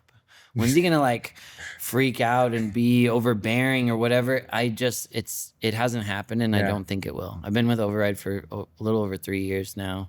He's just that And guy. He's a good dude. He is so admirable. He is so integrated with what he believes is like goodness. Like he is an amazing person, gives so much support, believes in you to a fault. Yeah. I've just never worked for somebody who had your back more. He's just an amazing leader. Cares so much. Him and Lene run the company by themselves. Is Lene his wife? Yeah. Cool. And it's like they're raising kids, they're running the company. Now they have Mullet. It's a whole What's thing. Mullet? Mullet Production Services. Do you remember they're like trailer rentals, bathroom rentals, huge. Easily the biggest in Utah, and they recently shut doors. I'm pretty sure it was because they were tired of putting up with shitty people in production world, treating them like garbage, treating their stuff like garbage. Yeah. And they were just like, we're done. Yeah. We don't need this anymore. They made a lot of money doing it. I'm fairly certain because it was insanely busy. Yeah. They had trucks, everything. But yeah, when they closed, we were always compared to them. It was like Mullet and Override are like the culture, like love, inclusivity, like, just so when they're on set, them or us was like, oh my gosh, we're so happy that these people are here. You come on set and you see, so-and-so's here, or this production company's here, or like sick. whatever. Isn't it You're fun? like, yes, we're so happy. Because it's like, at the end of the day, we're not, Jordan has a saying and we all adhere to it, and it's so beautiful. But what we're doing isn't changing the world, but we can change the lives of the people we meet on set. That's freaking genius. Like, that's such a way to put it.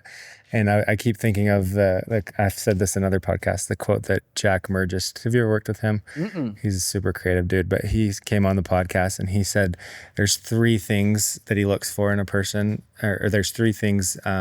Are you a good hang, which is becoming more important than being able to even do the thing. And that's exactly what you were just saying. It's like you can teach people to do the thing, but if they suck, I don't want them on set. Yes. Even if they're good. And it's more about being able to hang. And that's what you're talking about with like the culture in these 2 companies. It's like, and I'm always looking for people that are just great to be around. because you get that one person and it's this dark cloud that goes over everyone and it sucks. It's incredible. Like when you allow the human spirit to be themselves with like love and support, you can watch people step into an amazing role that they could never achieve if they weren't given the opportunity to really like bloom like a flower. Yeah.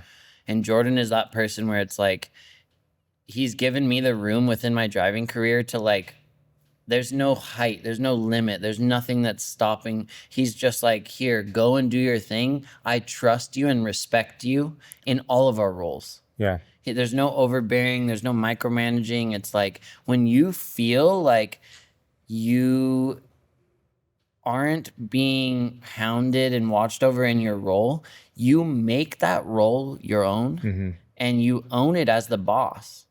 The amount of people that ask me if I own Override or that PJ owns Override or anybody, it's like we have such a dedicated like responsibility to it. Like I'm like, you have so much equity in just like, I care if this works or not because this is my baby too, and you're the face of it. Yeah. Like he lets us all be the face of it. And that speaks to him too. And that, like what I said, he's like faceless, right? I didn't know who he was until he introduced himself. Will you pull up his Instagram, Override Films?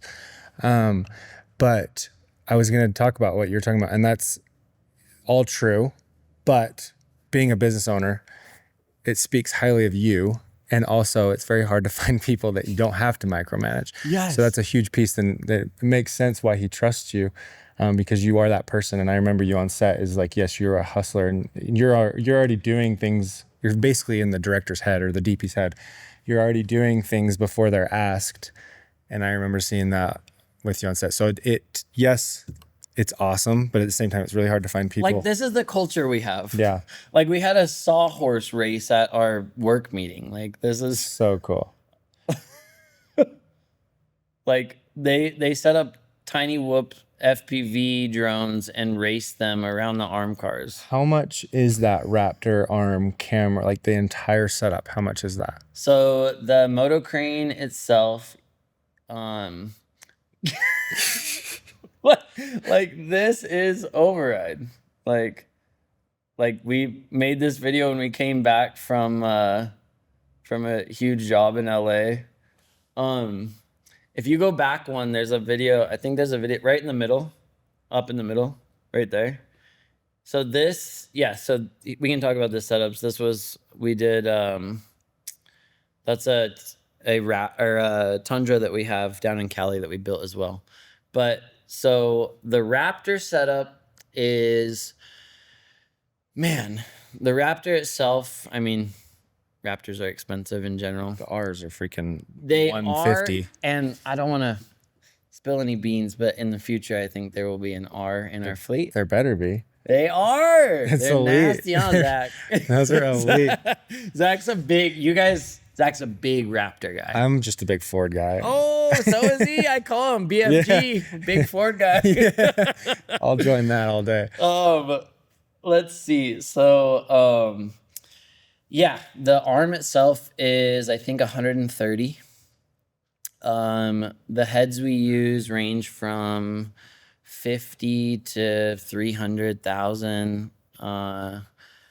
That might be a little out of the ballpark, but I think the Scorpio ones, are like 300,000 that we use on occasion. The equipment expenses that Jordan's dealing with. Oh, it's insane. The overhead of those cars, like I'm in charge at any given moment of, we do the math on it. I mean, if you're running, like an Alexa 35 and the head, the lenses and the lenses. That's the other thing too, is what, like a Cook's anamorphic, like.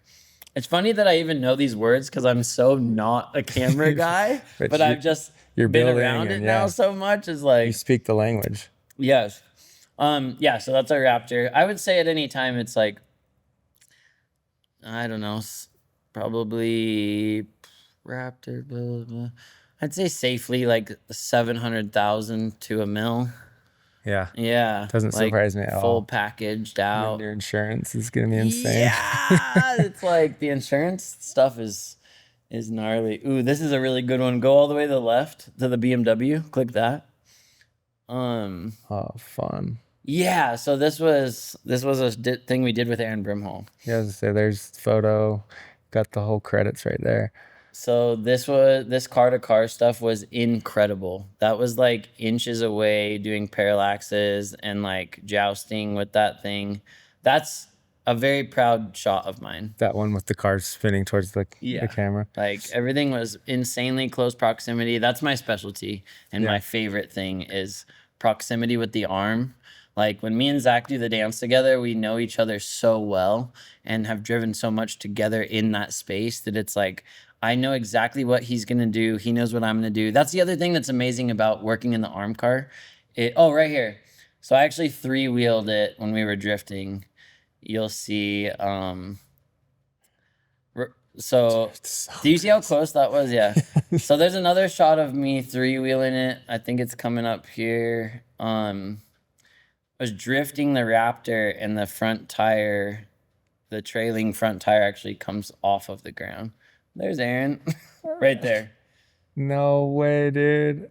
That's so cool. Yeah. That's my favorite stuff. And the amazing part is that I have stunt driven so much on the other side of the camera that when I got into this role, the ability for me to communicate with the driver Yeah. is like, And dance with the driver, dude, and just like understand when they're too close versus when they're good. Like that's a cool experience to be able to be on both ends of it. There I am chatting it up. That's so funny. I forgot about this video. This video is rad. This was at the track. We were doing an America First credit union commercial. Nice. Edgy. They basically were doing a thing where you can test drive the car. Yeah. And they want to make sure the car is right for you. So they were saying that you could take the car to the track if you wanted to. Yeah.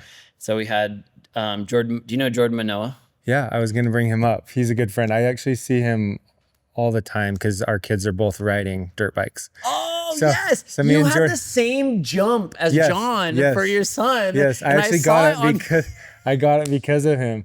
And so so we cross paths a lot. But then he's cousins with Seth Jones, who also worked at Devon Supertramp. Is this a full-time filmmaker video? Yeah. Oh, I was like looking, there's a logo. Yep. That's cool. Yeah, so they did like a whole piece on how our arm works. Oh, and there's Jordan, wow, Landon. I almost called him Jordan. Landon, yeah. It was sweet. We got to have him in there. This video is rad if you have a chance to check it out. But Yeah. basically Manoa was driving his Z for that. We got to go out on track. It was like an amazing excuse to go shred. Yes. Some of my favorite, so we did Horizon in the middle there. Way That cool. was with Kevin Costner. Do you guys do a lot of drone, or is it mostly arm car stuff? We did mostly arm car. Their drone unit was a different drone unit Got it. for a lot of it. I don't know if this is. Ooh, this might just be my shot. Oh my god, this is all my arm car shot. Oh, really? That's cool. You're chasing the horses with them. This is still arm car, and I pushed the Really? camera, and the DP was screaming in the car. Pardon my language. Put it in his face. Put it in his face. Like every time I'd be inching closer, he's like, closer, closer, closer, closer. And one of the times with the lens box, I touched Costner's hat. And did Costner love that? Yeah, He's probably like, you got some balls. So this is actually a cool story. Jordan Overman was in the passenger seat. He was a boom operator. We came off of a Ram job in the West Desert. We had to drive through the night. We got into St. George at 5 a.m. We had to leave at 6 a.m. Drove through the night, no sleep. Sorry to anybody who doesn't know this, but yeah, putting cameras in his face with no sleep. That's scary. So there's the three-wheeling right there. Oh my god. So we get to set. They're like, okay, we're gonna warm up with Kevin and go back and forth, yada yada yada.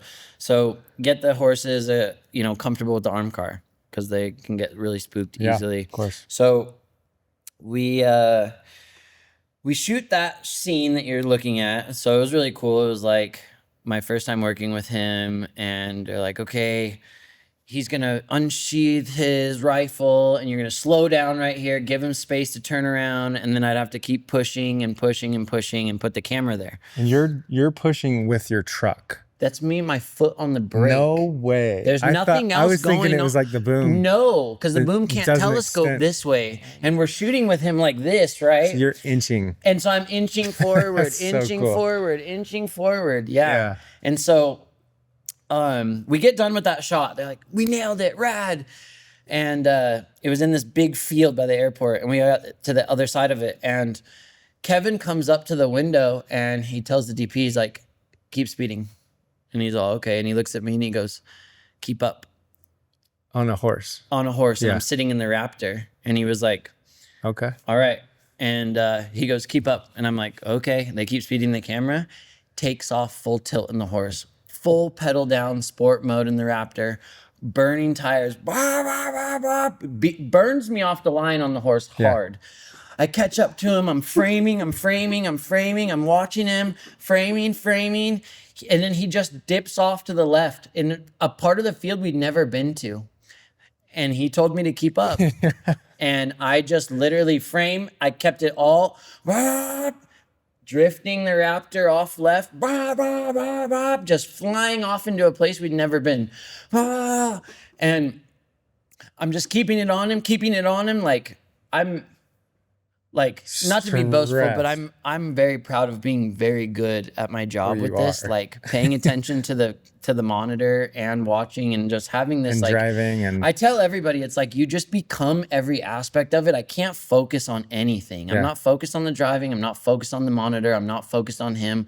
I just become him and the monitor and the car and everything. And so finally the horse, he like waves me off. Horse is getting tired. We come over. And I'll never forget this, and Jordan loves this. We are kind of just slowly rolling back over, and Kevin comes up, and he comes up to my window, and he goes, "You're a hell of a driver." And I was like, "Oh, that's my shot too." Oh man, that's a dude. You need like a picture of you and him, and it just says you're a hell of a driver. Yeah, go to the So Oh, right there, bro, you're flying. I can't wait to tell you about this shot. Yeah. This shot was amazing. So we're in a field. They're like, you're gonna do a high-speed converge with.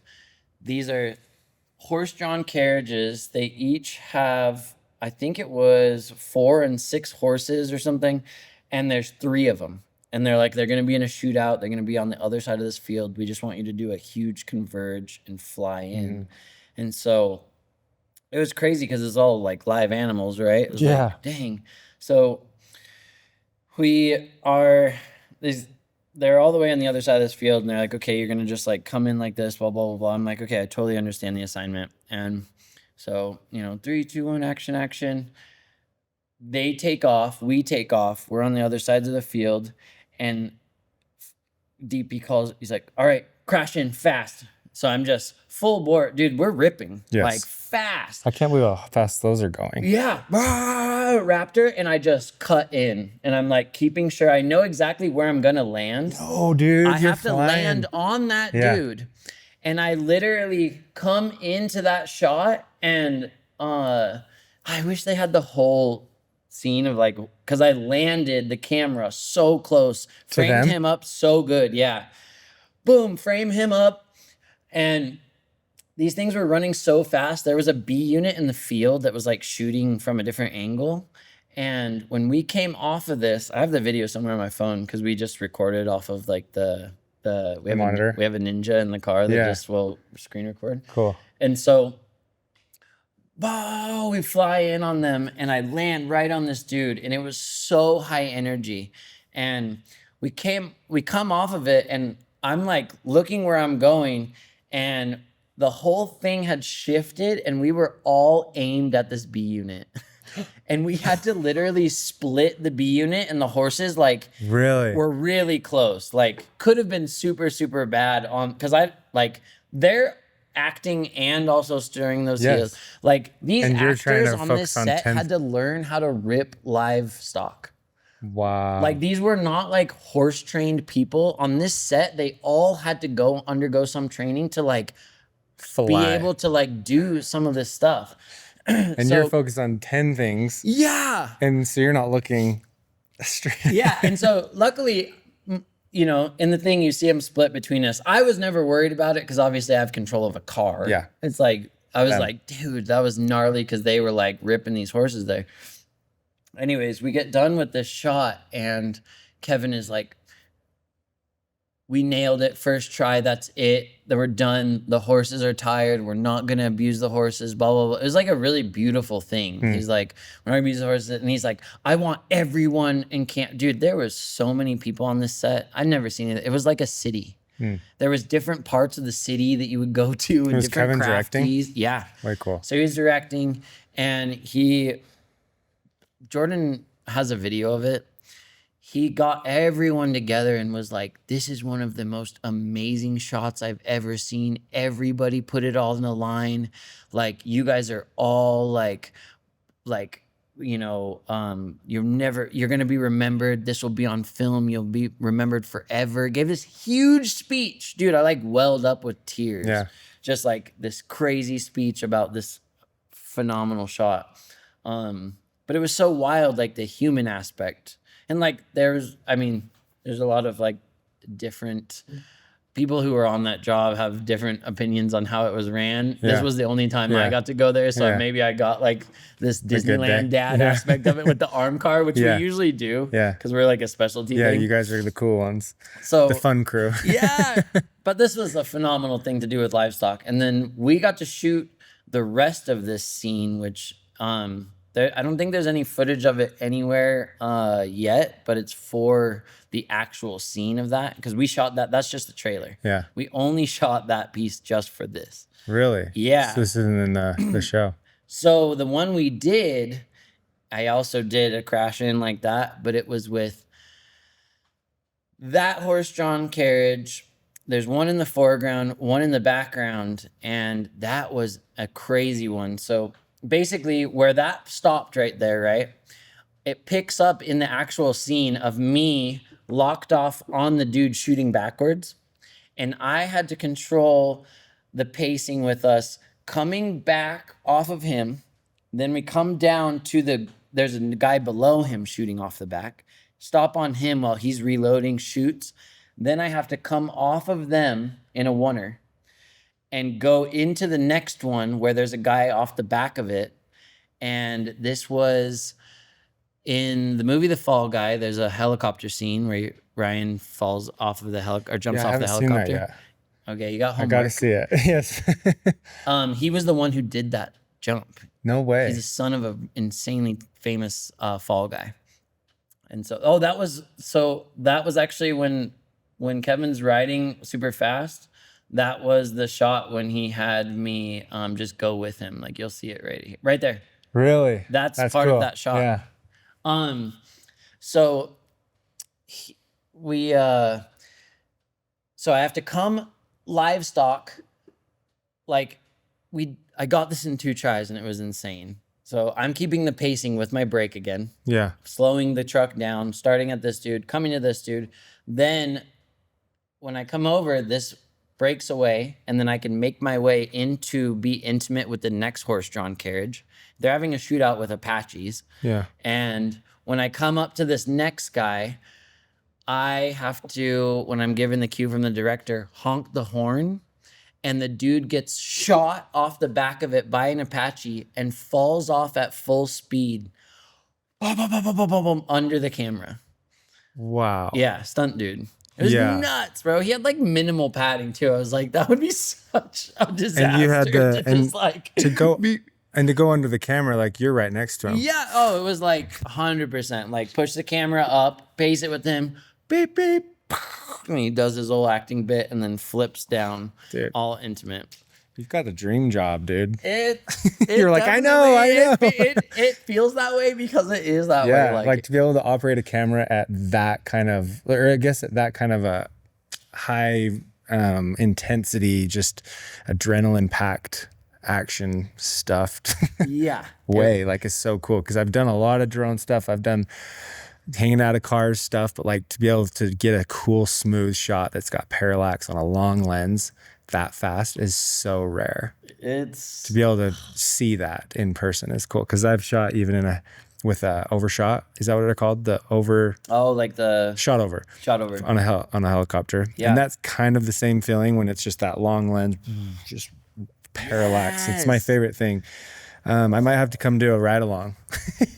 Wouldn't that be sick? Honestly, Do you do ride alongs? No, so it's funny because we did a clinic at Picture Line. Yeah. And people could pay to do like the specialty camera stuff. And Jordan gave this amazing speech about what we do and yada yada. And the second day of it was all of those people got to come in the car and either act as DP, Cool, act as focus puller, like AC director, but we wouldn't let him use the boom. PJ had to do that part because it's obviously super sketchy. I don't know if you've seen that thing at full tilt, but it is like violently hard and fast. Like it would mop somebody up in a heartbeat. I believe it.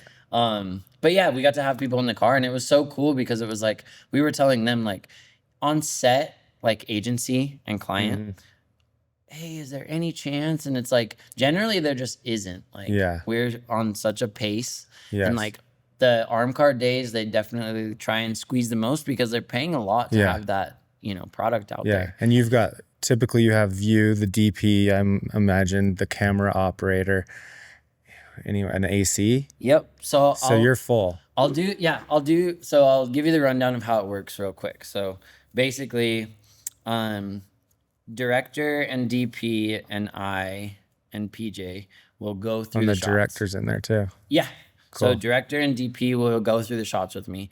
We'll use Hot Wheels or whatever, do the vehicle motion stuff. I'll get it all dialed in my head with PJ about what the arm needs to do to achieve what they need. Because we just try and tell them, like, just tell us what you need and we can translate that. Yeah. So every piece of communication goes through me. So I get the vision of what the director is, what the shot list is. And generally we ask them, like, give us a shot list, because we've been doing it so long now. Give us a shot list. We'll get all of that stuff done because we know how and, how to articulate all of that.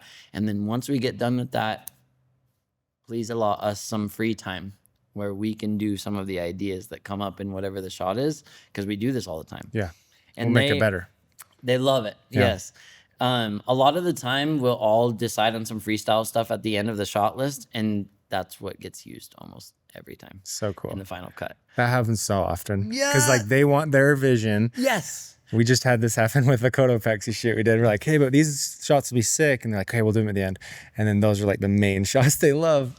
Well, it's like because we know this, right? Yeah. We see this all the time. And it's like, we totally understand, like there's always an ask for these, I want to say that we have it down. I think there's like 13 arm car shots. Yeah. It's like you just pretty much do. Yeah. You do the joust, you do the overtake, you do wraparound, all of these different zones.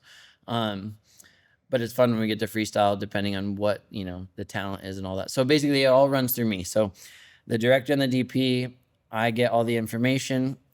I shut down the road with the cops, set up ITC, shut down the road. And then me and PJ go through what that takes for us to get whatever the shot is. And then I talk only I will ever have communication with the stunt driver. And so I go in cahoots with them, talk through whatever's going on. And that's the most beautiful part of my role too, is that I've been the stunt driver. You can talk that language. It's so easy for me to like make them feel seen and heard. Yeah. The stunt driver, and just understand. Yes. I just get where they are, and I over communicate because I'm sure it's easy to imagine the stunt driver gets left out of a lot of that because there's so much going on with director and DP. That's like, now just do your job. It's like, oh my gosh, don't. Also, I want to know if I did it good. Yeah. Like I want some reinforcement of like, oh, you nailed that. You didn't nail that. We need it like this. We need it like that. And a lot that of the comes time, from you. They're just talking. Yeah. Okay, action. You're like, what the heck? Okay, cool. You go and do it. And then afterwards, you're like, driving still, because that's what they told you to do. Yeah. Like, oh, stop, cut, Cut. blah, blah, blah. It's like they already saw what was going on. They got what they Yeah. needed and they've moved on. Yeah. And you're just in a car by yourself on an island. Like, So you get that. So my whole thing too is like, I always try and, emphasize that, it's like, I'm going to tell you end of run. I'm going to tell you action is when we start. It's always 2 actions. You go over what the shot is every time before you do it. Like, I'm always like, all right, we're going to go up to 35 and blah, blah, blah, blah in 3, 2, 1, action. So we're always like, the communication is so high. Yeah. Like with me and Zach, it's like, that's one of the things I've learned a lot with working with other arm car companies too. And like, some are better than others at that, but a lot of the time it just gets lost in that dialogue inside of the car that you're not a part of. So you're just kind of like, okay, like, was that good or bad? Because you're always, as a driver, you're critiquing yourself. You're like, I want to do my best. Yeah, and it's like, okay, I want to do my best. Was that the best? And it's like, all right, we're moving on to the next shot. And you're like, I guess that was good enough. Maybe they got it, yeah. Because I could do it differently or better or however you wanted to. They didn't ask if you did a good job. No, exactly. You're just like, So you're that guy on F1 that's in the driver's ear that's just talking calmly. That's yes. Oh, exactly. That keeps them from getting too amped. Exactly. That's 100%. Just let me F and drive. Yeah, exactly. That's cool. That's awesome, man. Well, I feel like I could sit here and we could talk about these stories forever. You've probably got so many, and then you've got so much more to come. Yeah. Because we've already gone so long, I kind of want to just jump to where you see yourself going in the next 5 to 10 years. Because how long have you been doing this with Override now? Like, you're like the guy that drives. How long has that been? 3 years. 3 years. Yeah. So now knowing where that's taking you, like, where do you see this heading in the next like 5 to 10 years? I mean, you've probably not even like thought about it too much, because this seems like you're yeah, that is more of my style, is to just let the universe flow. Yeah. That I think that, man, I really know in my heart that I am going to be, like doing stunt driving at a super high level. Like I said, there's some stuff coming up this summer that is like, I can't even like begin to describe how monumental it is, how Marvel it might be. Sounds great. Yeah. No. So I really do think that the stunt driving career feels like, I think it's going to be like really huge above car commercial stuff. Yeah. Move into that space. And the arm car stuff, I don't think I'll ever stop doing. Yeah. I think the arm car stuff will also move into that space naturally. The progression of that has been pretty natural, of like both of those things kind of tying in parallel. Yeah. With the level that we've gone. And I already split time in California. Cool. For stunt driving. I have a place down in Long Beach. Nice. Funny enough, as soon as I started renting it down there, I've worked up here primarily, and it hasn't been so much down there, but I have that as, like that's the goal, is to split time between here and there and work in all of these up and coming spots that have these crazy tax breaks right now. Yeah. Atlanta, New Mexico, Texas. Texas. Like Matthew McConaughey's trying to make that Hollywood. Dang. I mean, hey, I'm all about it. Yeah. Like, let's go in that direction. I think the biggest thing for me when you ask that too is that, like you said, I fly by the seat of my pants. I had kind of a goal to say this coming onto the podcast, but once I really tapped into who I am as a person and what makes my heart sing, the universe, whatever you call it, God, universe, whatever, opened up all the doors when I was doing what made me feel happy and fulfilled. So going forward, it matters less where I will be and more that I am still chasing the actual happiness instead of the logical decision of where the money is. And I truly believe in my heart that if you can slow down your mind in whatever role you are in filmmaking and really decide if you're doing it because it makes you absolutely fulfilled, or you're doing it because the art PA is going to make 400 instead of 250. Yeah. Like, really dive into that going forward in whatever role you're in. Like, you could be a director, a DP, you could be an operator, you could be a rigger, whatever it is. Really reflect on that. Yeah. And not doing it to fit in. Am I right? That's a huge one. Go to therapy. Go to therapy. I actually didn't want to like interrupt you on that, but the reason I was like, oh my gosh, is I had a very similar experience with my younger self. And it was like, just give him a hug. And it's like, oh my gosh, I know that healing and that like feeling that you were going through. So that's why I was over here like dying. I literally use that resource all the time when I get like, when things get like intense. Yeah. Like, and this is a cheat code that I use nonstop, is like, slow down. You get hyped up, you know, like you get a trigger. Yep. Oh, this makes me so angry. I slow down and ask myself, what happened to little Damian? Why are you acting this way? Because it's a pre-programmed response to something that you experienced, and it's just trying to protect you from repeating that thing. Yeah. So like, slow down and give little Tyson, give little Damian a hug. And generally for me, it's that I just needed acknowledgement. Yeah. And so much of that happens in that like 9 to 12-year-old range. And then all of a sudden it blossoms as an adult. You're like, what is this? What is it? It's gnarly is what it is, but don't be afraid to go deep down inside of yourself. That's where every answer is. I don't want to spend a lot of time on this, but I'm just super curious about your thoughts on AI. AI. And I where love that. and where the industry that you're in, because like I'm just curious, like I think about it constantly. Like, how is it going to change my career? Yeah, we talk about it with Armcar a lot. Yeah, I'm sure. They're making car commercials based on prompts right now that are coming out. It's scary because the more you see them, the more it's learning vehicle physics. Vehicle physics are really hard to replicate.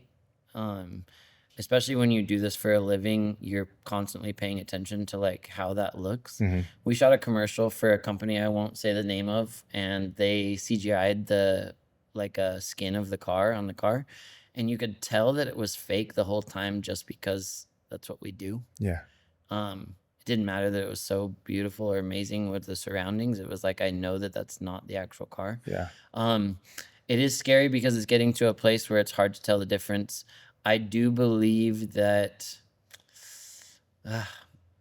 I feel like there might be a way for it. I don't know. There's a lot. There's the purity of it, right? And it's almost like, yeah, companies can skimp and not pay for it, but then it's like, where's the artistry? And so I guess that's probably like the old fashioned way of thinking, that we're going to be those old guys that are just like, oh, it's like listening to music nowadays, right? The guys back in the day, that's not real music. But I think there's going to be some kind of purity to it, and it's just a matter of, are people willing to pay for it? Because they won't need to.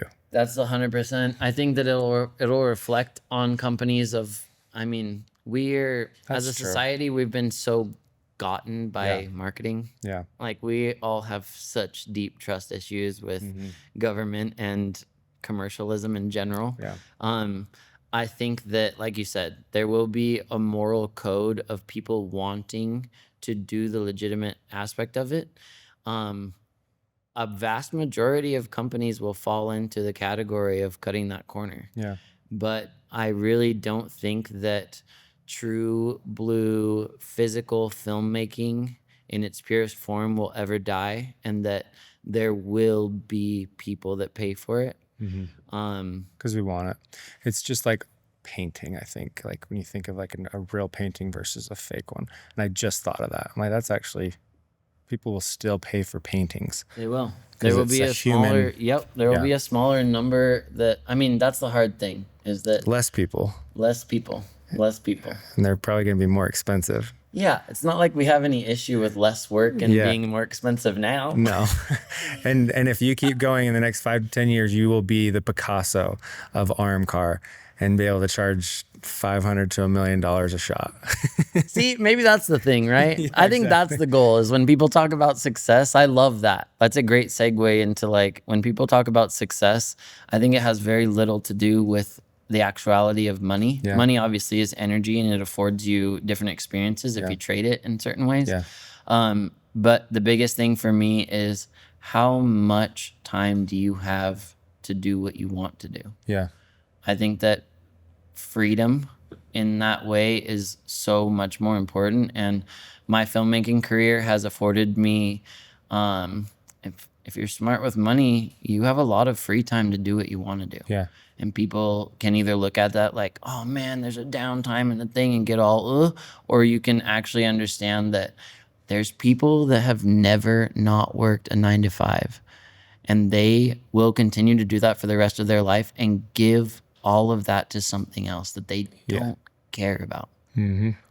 We're very, very lucky as filmmakers to be in this space. And when we have the downtime, have gratitude for it and show appreciation. And that will, in my honest opinion, bring you more work in the future. Get out of a scarcity mindset, get into abundance, love yourself, go to therapy. Because we all need it. I was going to ask you for some advice, but that's it. That was it. Love yourself. Give yourself some grace. Enjoy the downtime. Find what you truly love and try to make something out of it. Follow your heart. There you go. Not the money. That's it. That's it. Man, I could talk to you forever. This is amazing. Thank you. This was Thank such you, a Damian. treat. Thank for you coming so on. I much. appreciate it. You guys saw his Instagram. Go check it out. Are you still pretty active on it? I know you do stories a lot. I do a lot of stories. Oh man, we didn't even talk about the Porsche job. Yeah, it's pinned. That's a big deal. Have you seen that? Did you know about this? No. Okay, this will be the last thing, because this is like a monumental piece of my stunt driving career. Me and Zach were in the running for this. And somehow, I don't know how, Zach beats me for a lot of stuff where they use on-camera talent. Yeah. You'll see, he's very, very aesthetically pleasing. It's decided by everyone. Yep, exactly. Zach Pitt over here. I got hit up to do a real Porsche spot, and this was a monumental thing. Porsche is a huge part of my upbringing with automotive. Yeah. We closed down a ski resort outside of Beaver, Utah. They rented it for like 15 grand for the day, and I got to drive a 630 horsepower, 833 foot-pounds of torque Macan EV turbo. It's called a turbo. There's no turbo. That's just a trim model. But it is the most violently fast car. It has the same 0 to 60 as a GT3 Porsche. I'm pretty sure. 3 seconds. It was so violently fast. We did this with Camp 4. I got to drive up and down the actual ski runs and race a professional skier. And to be able to drift in the snow. This is a real scene where we converged, and we did that a handful of times. And let me tell you, it is very unnerving to be pushing that car down a ski hill where I'm assuming you could guess that it's hard to stop fast. They gave me those shoes, by the way. So cool. Yeah, merging with a body. Yeah. You're in an actual car. This drift right here is sick. Dude, how fun. It was, so sorry. Because that's going back to the whole drifting on snow thing, man. Talk about a full circle moment. There it is. I just got a residual check that says that this will be playing in Porsche dealerships across the whole country. No way. Yeah. Do you get residuals ever? Dude, hell yeah. Yeah. Congratulations. So getting into the SAG world has afforded me residuals. And like I said, to that testament, I followed my heart and actual love. And I could have never dreamed that I would make the money that I do. So cool. I can get better at saving it and spending it always, but Got to make it. Yeah. That's amazing, man. Sorry. Yeah, that's a great end there. Well, that's going to be a great segment to put on Instagram. Let him tell that story. Those are the best parts about these videos, is like the little snippets we pull from them. Yes, and I love the LED. This setup is so amazing. Thanks, man. Oh, Well, that's the best part, is it's a filmmaker podcast. I want to be able to have people come in and kind of have an experience and understand that this is production value. It totally is. I'm glad you like it, man. This was actually at the Salt Flats as well.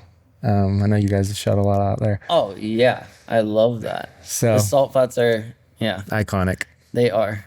Okay, man. Well, we'll wrap it up there. Like I said, that's where we went. We were gonna say go follow Johnny Bones on Instagram. Check out what you're up to. Follow your heart, then follow Johnny Bones. First your heart, then Johnny Bones. Watch his stories; they're very entertaining. And yeah, we'll just end right there. Thanks, bro. Thank you so much. Cool.